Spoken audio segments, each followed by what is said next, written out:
Bon alors, justement, pour dézoomer un peu, laissons de côté le côté bilan tactique de ces finales. Qu'est-ce qu'on pense de ce titre alors Est-ce qu'un titre est un titre ou est-ce que finalement, Boston, vous êtes bien gentil et finalement vous avez affronté personne. Enfin, je sais pas. Qu'est-ce qu'on pense de tout ça finalement? Sérieusement, pour une fois. Non, mais je pense que il y a un peu deux lectures. Je pense que là, il y a une lecture qui est assez générale, que c'est une saison qui est historique, parce qu'une saison, au final, c'est un titre, c'est un petit peu la conséquence d'une saison, et c'est la conséquence. Enfin, je trouve que c'est l'équipe qui avait tous les indicateurs classiques au vert, tu sais, le offensive rating relatif à la moyenne, enfin tous ces trucs-là. En gros, ils ont tout éclaté. C'est une des équipes qui avait gagné le plus de matchs par 15 points d'écart, donc ça aussi apparemment c'est un indicateur. Nanana. T'avais un peu ce truc-là de genre Boston a vraiment tous les indicateurs au vert, petit clin d'œil. Et du coup t'as ce truc-là de Ah, parce ils qu'ils jouent en ont vert, c'est ça? eh oui c'est pour ça. Et t'as le truc de ils ont pas été en fait pour moi vu qu'ils ont pas joué contre Denver ou contre Miami au complet, ou contre les Sixers et aller peut-être toi je sais que New York tu penses que ça aurait pu être une équipe qui les embêtait, mais je trouve qu'ils ont pas joué contre des équipes capables de les faire déjouer. Et du coup, j'ai pas la réponse à ma question de est-ce que Boston était équipé pour gagner quoi que ce soit. Est-ce que c'est, tu vois, tu utilises parfois le terme d'implacable pour les drivers. C'est des drivers qui peuvent driver en toute situation. Est-ce que Boston est une équipe implacable ou est-ce que elle a juste jamais tombé sur la match-up en playoff qui pouvait la faire vaciller? Je pense que c'est ça, mais je pense qu'il y a aussi le truc de ce titre-là et la conséquence d'une construction d'équipe qui date depuis 2021 et même avant ça. Et je pense que le titre est quand même mérité dans le travail, dans sa globalité, mais il répond pas du tout. Genre, il répond. C'est marrant de dire ça, mais genre, ils ont gagné le titre et ça répond je suis toujours aussi convaincu des arguments que j'avais quand je disais qu'ils allaient pas gagner le titre pour les arguments de problèmes de fréquence au cercle, de problèmes de un petit peu de rigidité défensive avec Porzingis, d'adaptabilité face à certaines match-ups, notamment Doncic, ou alors des gros porteurs de balles plus dynamiques sur pick and roll. J'ai pas vu, en tout cas, j'ai pas l'impression d'avoir eu réponse à mes questions là-dessus. Mais ça reste un titre et dans tous les cas, faut le prendre. Faut le prendre et faut le célébrer. Tu veux dire que c'est pas... Oui, alors déjà, il y a un aspect fan où je pense que quand t'es fan, tu t'en fiches un peu de... Enfin, Oui. en plus c'est un cycle assez long avec Tatum Brown, t'as beaucoup souffert, etc. La zone de Miami, le cauchemar, 2-3 fois, cette zone de Miami. Non, mais je veux dire, quand t'es fan, tu t'en fiches, quoi. Enfin, tu t'en fiches. Un titre, quoi. Donc ça je peux comprendre, mais ce que tu veux dire, c'est que pour aller rebasculer sur un volet plus analytique, c'est que finalement, pour toi, Boston n'avait pas ce profil de équipe qui gagnait malgré tout, en fait. Oui, c'est ça. Il y avait pas un Ouais, truc de... Enfin, tu vois, moi, une série contre Denver, le ouais. Denver de saison régulière ou le Denver de l'année dernière, enfin pas de l'année dernière, mais tu vois, le Denver de playoff, entre guillemets, avec Jamal Murray qui est pas blessé, bah, Ou mauvais. ou mauvais, je mets 4-1, 4-2, 4-2 Denver, et parce que j'ai vraiment Ouais. pas senti que Boston avait les réponses face à... Mais après, en même temps, il y a une seule équipe. Denver, c'est une seule équipe sur 28, du coup, enfin sur 29 adversaires potentiels. Donc en réalité, Boston a pas un côté malgré tout, mais ils ont un côté malgré beaucoup de choses. Oui, oui, c'est ça. Donc Oui, ça, bien ça sûr. fonctionne quand même, hein, genre... Non, mais je pense que pour moi, ces playoffs, c'est un des rares cas, en tout cas un des cas des plus marquants de mémoire, en tout cas de ma mémoire, de à quel point le match-up et le fit et le match-up est important en playoff, en fait. Là, on a vraiment eu ça, quoi. C'est-à-dire que on a eu Denver qui est tombé sur la seule équipe qui était, qui était l'antidote, le poison pour eux, donc les Ouais, Wolves c'est avec ça. ce combo unique, littéralement unique de défense intérieure d'élite plus ce périmètre génial pour compenser le tout. Donc voilà, ensuite de l'autre côté, le match-up aussi, Dallas qui a gagné, alors que je suis pas sûr que Dallas aurait gagné contre Denver parce que je vois pas comment Dallas aurait résolu ce problème de Jokic en fait. En termes de défense de Jokic, ça aurait été très Ah ouais. compliqué. Et contre les Wolves, bah finalement, eux, les problèmes défensifs que les Wolves posaient de création de décalage à Denver, ça n'a pas été le cas, parce que Dallas, s'il n'y a pas de décalage, c'est pas grave, hein, je peux quand même attaquer un contre un et tout défoncer et aller au panier et Doncic, voilà, ce genre de choses, plus le côté aussi, le côté pick and roll qui a fait du mal, quoi. Bon, cela dit, le pick and roll aurait aussi fait du mal à Denver, mais voilà, défensivement, je vois pas comment les Mavs auraient pu gérer Jokic, et c'est un peu pareil du coup avec les Celtics pour moi. Alors, je pense que les Celtics auraient peut-être beaucoup mieux pu gérer le cas défensif de Jokic, mais voilà, là aussi, ils sont pas tombés contre ça, et en plus ils sont contre une équipe qui a pas un bon spacing, donc ça c'est pas top non plus, quoi. Je vais dire n'importe quoi, mais est-ce que les vrais Clippers, avec un Kawhi Leonard pas blessé, j'aurais bien aimé voir ça aussi, ce duel de switch-all, ce duel de small ball aussi entre Boston et Clippers, j'aurais beaucoup aimé. Mais voilà, pour moi, ça rappelle aussi à quel point tout est une question de match-up, en fait, finalement, dans ces playoffs. En tout cas, ces playoffs le montrent plus que d'habitude. Parce que, ouais, on a Denver éliminé au deuxième tour, qui pour moi, n'est pas forcément moins bon. En tout cas, n'aurait pas forcément perdu la finale à 100% contre eux, les champions en titre, quoi. Ah bah, clairement. Et au-delà de ça, je pense qu'il y a les équipes comme les Clippers, qu'on a noté aussi, mais il y a aussi des équipes théoriques comme les Bucks, qui n'ont pas pu être vraiment gênantes en playoff parce que du coup, problème de blessure. Mais pour moi, le spacing... Aussi, hein. Ouais, les Knicks, c'est pareil parce que du coup, t'as la série contre Philadelphie qui est hyper compliquée et qui les draine complètement et du coup, ils tiennent pas la longueur contre Indiana. Même des Knicks. Même les Sixers, des Sixers pas blessés, coachés par Nurse. Ouais. À 100%, tu vois, je me dis, potentiellement, il pouvait y avoir des match-ups très compliqués, mais elles n'ont pas eu lieu. Et du coup, Boston a aussi déroulé, et c'est aussi pour ça que tu fais une saison régulière de 82 matchs. C'est parce que tu arrives en play-off, et Al Horford qui a joué 25 minutes par match en saison régulière, il en a joué plus de 30 pendant les play-offs. Et c'était 30 minutes de play-off. C'était d'un haut niveau. Et t'as pas ça si t'as pas la profondeur d'effectif et tout ce qui va avec. Donc tu gagnes quand même en plus sans Porzingis. Porzingis, il a joué 160 minutes sur les play-offs. Hein. C'est rien du tout, quoi. Mais tu vois, c'est ce qu'on disait aussi l'an dernier, bilan de la finale l'an dernier avec Antoine. Voilà, il y a un peu enfin, c'est tout le temps, hein, ce côté match-up, c'est tu affrontes qui tu affrontes, quoi. Et je pense qu'il y a un peu ce mythe de l'équipe parfaite, comme on disait l'an dernier, déjà Denver, ok, ils sont pas parfaits, ok, ils ont pas affronté un 5-out et ils auraient souffert face à ça, ok, ils ont pas affronté un porteur de balle d'élite qui était pas blessé. En même temps, voilà, t'affrontes qui tu affrontes et t'as pas besoin d'être parfait pour aller au titre. Alors là, en plus, le cas de Boston, là où c'est embêtant, c'est parce que je trouve, hein, c'est qu'en plus, c'est même pas qu'ils ne le sont pas parfaits, c'est qu'on ne sait pas en fait. Enfin, je sais pas si tu vois ce que je veux dire, mais on n'a même pas eu la chance de voir si c'était le cas ou pas, qu'il soit excellentissime, quoi. Donc c'est ça qui est un peu dommage. Et bon, moi, je suis un peu comme toi, moi, je garde toujours mes doutes. Alors, les doutes, on s'en fiche, parce qu'au final, la finalité, c'est un titre, donc s'ils l'ont, on s'en fiche un peu, quoi. Mais non, tu l'as, quoi.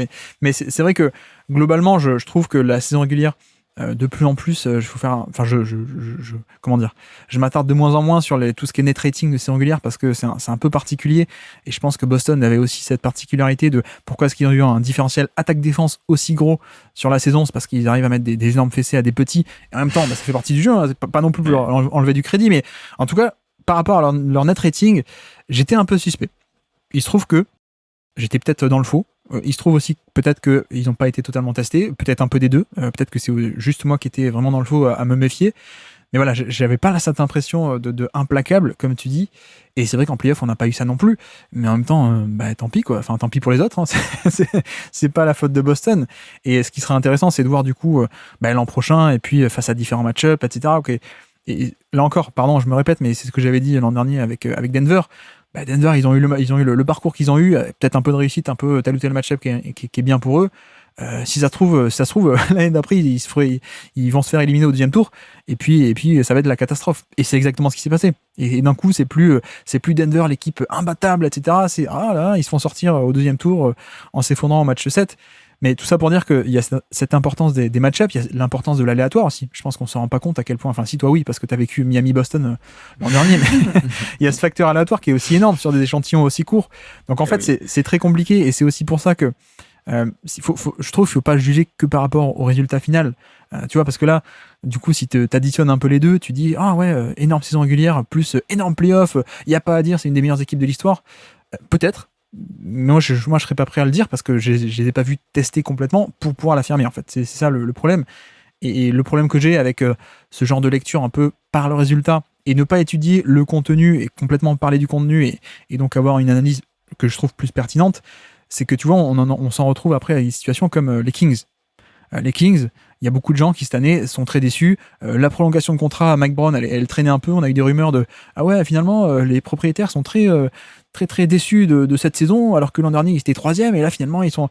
Mais oui, mais en fait, si tu regardes le résultat, juste le résultat brut, et toi tu es de mon avis, je le sais, mais juste le résultat brut, bah ok, ils passent de 3e à 9e, sauf qu'en fait, non, dans le contenu, ils sont pas très différents par rapport à l'an dernier, en fait. Donc c'est d'où l'importance de ce genre d'essayer d'aller creuser un peu plus loin, parce que juste sur le résultat en lui-même, c'est vrai que ça peut être trompeur parfois, et donc tu peux arriver à faire des mauvais résultats, mais des mauvaises conclusions, pardon, j'arrive plus à parler. Mais voilà. Non, mais c'est là où je pense que Brad Stevens est assez stoïque là-dessus. J'ai écrit un mini article là sur QI Basket justement pour parler un peu de la suite parce que je trouve que lui au contraire a pas l'air très résultat, enfin il est pas très orienté, il prend pas des décisions ou des conclusions sur les résultats.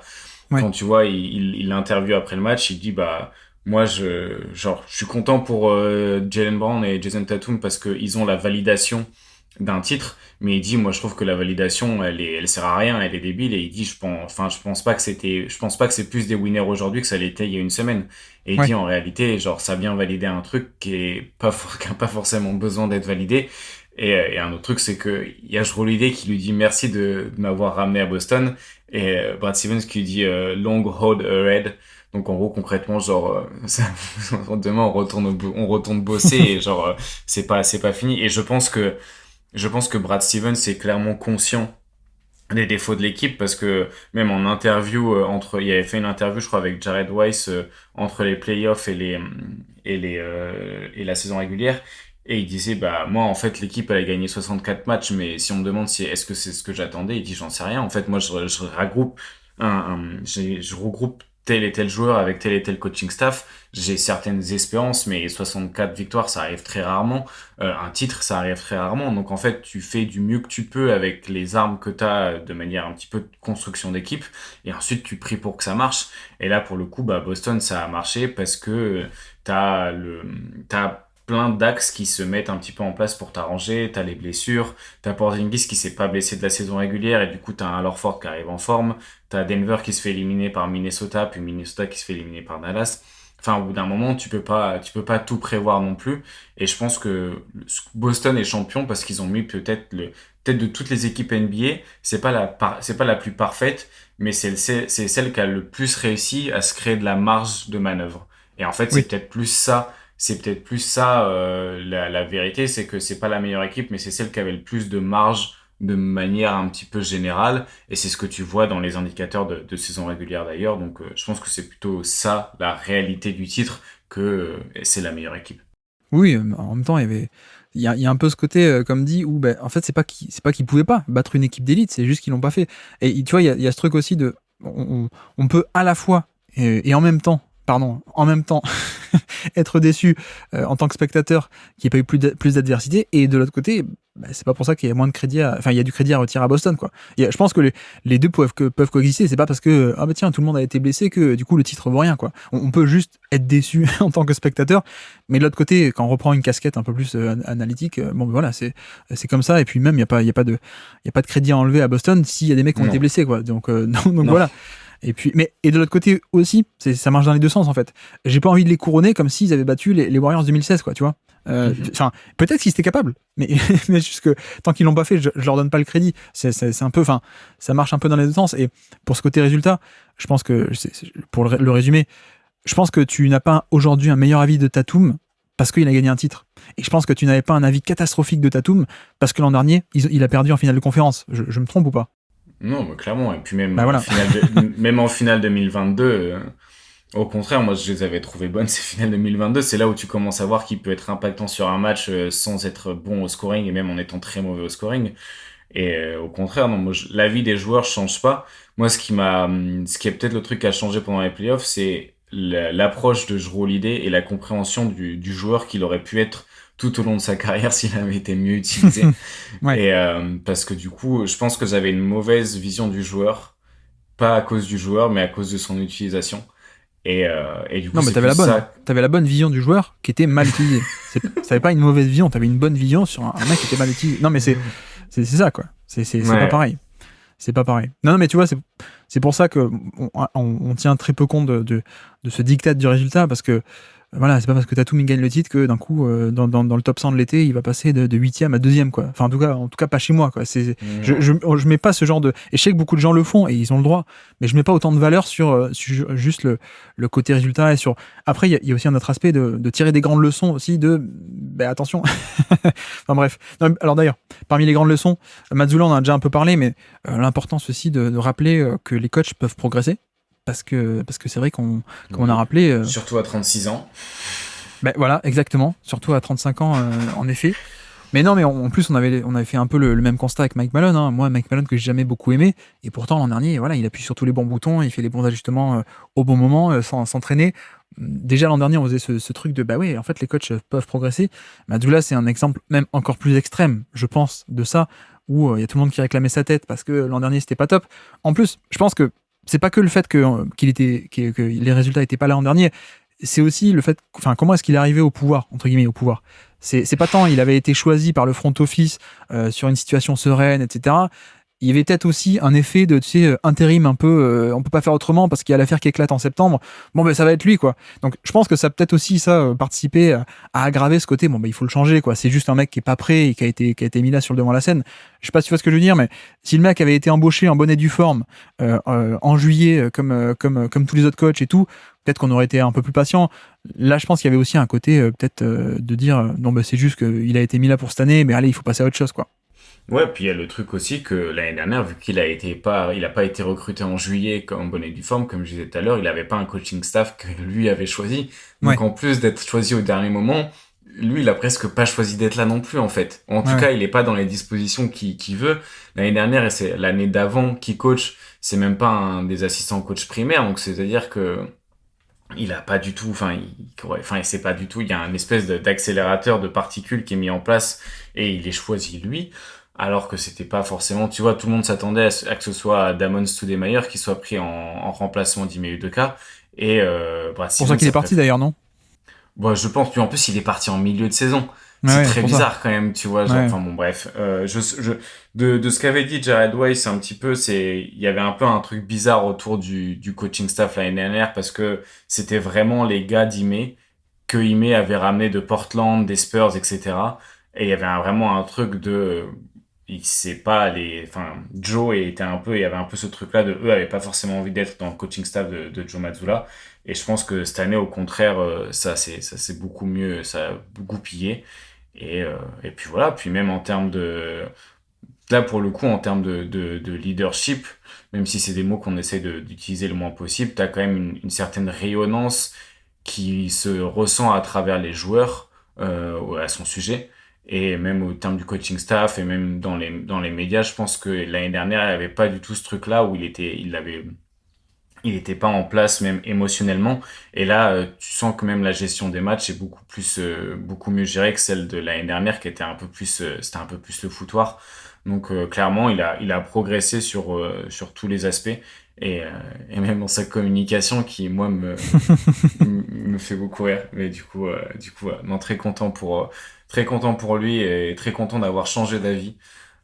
Comme quoi, il n'est jamais trop tard pour changer d'avis. Et même si on passe notre temps à analyser des choses microscopiques pour comprendre un peu les images, enfin la big picture, les choses petites peuvent changer et peuvent du coup au fur et à mesure changer aussi l'image des coachs ou des équipes. Donc non, c'est un bon apprentissage cette saison.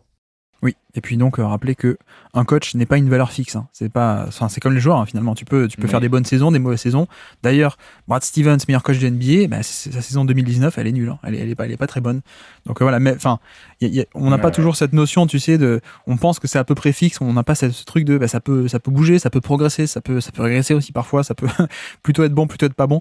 Bah là, effectivement, on a eu une progression, je trouve. Alors, aussi pour dire le coaching staff, donc l'an dernier, il y avait Aaron Miles, Damon Stoudemire, Tony DeBaines et Ben Sullivan, donc à peine 4, en plus assistant coach. Et cette année, totalement différent. Donc, Amil Jefferson, comme on a dit. Qui est-ce qu'on a Matthew Reynolds, qui était coaching associate, qui est passé assistant coach. DJ McLean, Sam Cassell, qui a été recruté en vétéran. Charles Lee aussi, qui a été recruté en tant que top assistant d'ailleurs. Il est parti à Charlotte, hein, c'est ça, depuis. C'est ça. Donc voilà, on a aussi mis de la compétence. Et alors, il y a Phil Pressé aussi sur le banc. En assistant coach. Développement joueur un peu plus, lui. Attends, mais le Phil Pressé, le Phil Pressé Ouais. De il y a 10 ans, là, le petit meneur. C'est ça, exactement, oui. Punaise. Et alors j'avais écrit sur lui les meilleurs free agents meneurs non draftés disponibles en 2013. Si, et lui, il est beaucoup plus avec le coaching, le développement des joueurs, avec du coup, il y a qui? Il y a Phil Pressé, Jermaine Bucknor, Craig Lenchenault, Tyler Lashbrook et Ross McCain, qui du coup sont un petit peu les assistants plus orientés développement de joueurs, qui sont là souvent justement au shoot-around, sur les avant-matchs et tout. Et Phil Pressé est un peu la tête d'affiche de ça, parce que du coup c'est l'ancien joueur de Boston qui du coup est celui aussi qui a fait la plus grande carrière en NBA. Phil Pressé, Amil Jefferson. Il a joué en NBA, Amil Jefferson, ou pas? Je sais plus. Bon, c'était pas la folie non plus, Phil Pressé, on est d'accord. Ah non, c'est pas la folie, mais c'était drôle. Enfin, moi, j'ai des souvenirs j'ai quelques souvenirs. Puis après, il était parti jouer en France. Il jouait à Monaco? Non, je sais plus, j'en sais rien en fait. Barcelone, non, c'est pas en France, ça, Barcelone. Je crois pas. Non, pas du tout même. Bref, non, il y avait aussi assistant coach énorme, c'est Pep Guardiola aussi, dans ce coaching staff. Pep Guardiola, apparemment. Merci d'avoir écouté cet extrait. S'il vous a plu, l'émission complète est disponible en description et on se donne rendez-vous sur le feed principal du Basket Lab pour l'intégralité des podcasts. À bientôt.